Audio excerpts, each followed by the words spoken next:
PTI,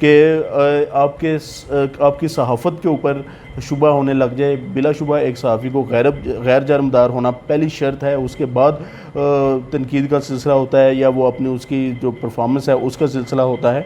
میرا دوسرا سوال یہ ہے, کیا ایک یوٹیوبر یہ چاہتا ہے کہ ملک کا جو پرائم منسٹر ہے وہ اس کے کہنے پہ بنے یا اس کا من چاہا بنے, اس کا پسندیدہ بنے, اور کیا وہ اس بیس کے اوپر ہمارے اداروں کو بلیک میل کر سکتا ہے؟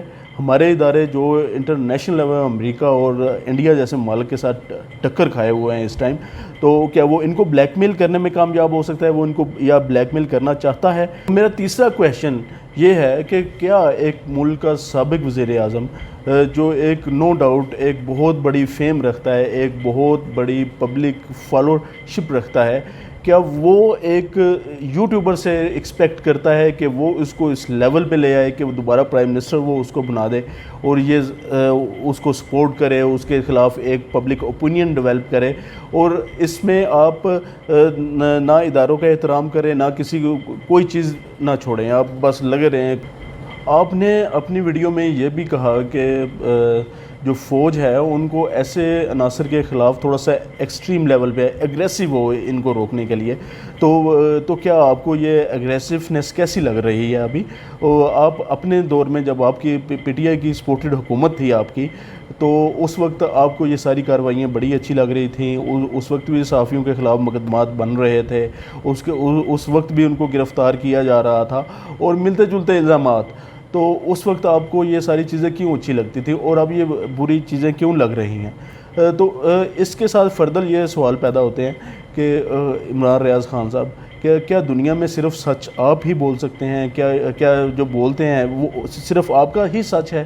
کیا دوسرے محب وطن نہیں ہیں؟ پاکستان میں صرف آپ اکیلے ہی محب وطن ہیں, باقی سب کے سب جو ہیں وہ غدار ہیں؟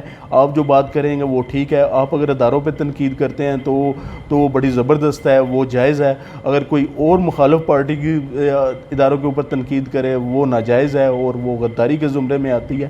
یہ نہیں چلے گا پلیز. میٹھا میٹھا ہپ ہپ اور کڑوا کڑوا تھو تھو وہ والی بات ہے.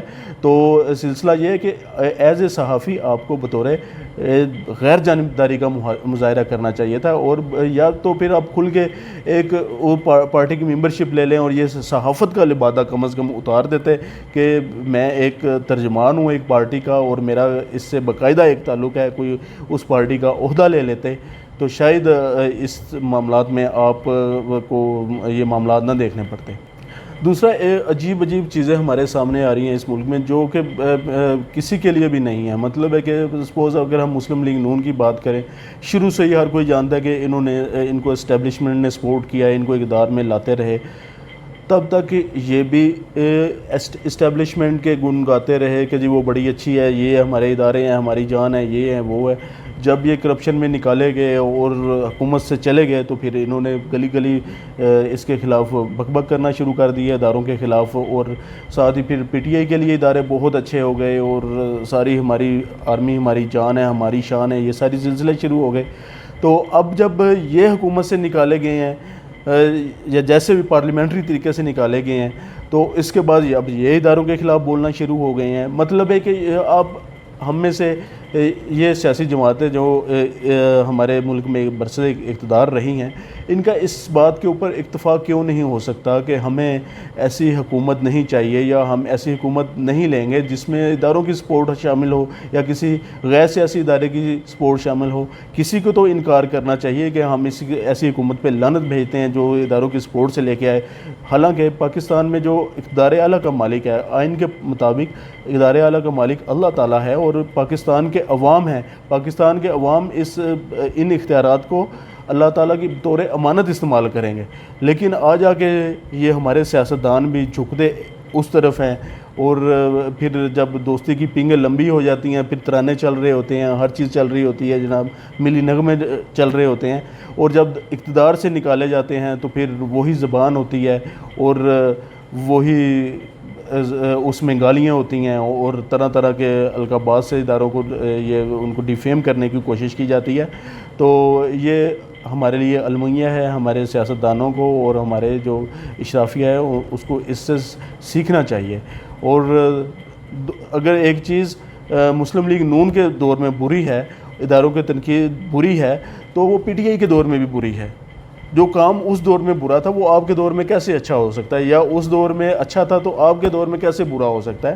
تو پلیز بیلنس لے کے چلیں۔ سارے ہی محب وطن لوگ ہیں، آپ کسی نے کسی کو سرٹیفکیٹ نہیں دینا، اور نہ اس کی کسی سے ضرورت ہے۔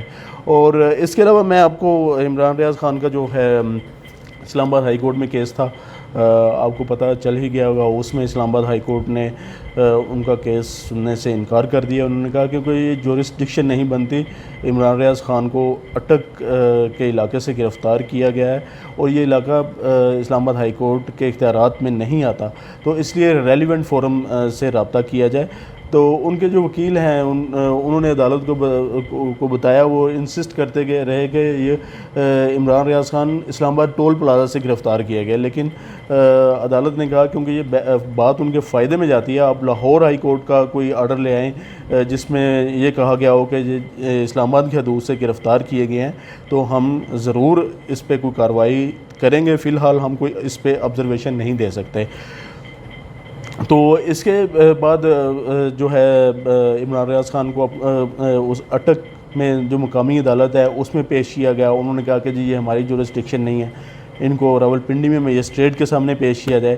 تو وہاں سے ان کو راولپنڈی پھر لے جایا گیا، مجسٹریٹ کے سامنے پیش کیا گیا، تو وہاں کے مجسٹریٹ نے بھی کہا کہ یہ ان کے اوپر ایف آئی اے کا کیس نہیں بنتا اور ان کو واپس اٹک لے جایا جائے۔ تو اس طرح تین عدالتوں نے ان کے جورسڈکشن کے باعث یہ کیس سننے سے انکار کر دیا، ہاتھ کھڑے کر دیے۔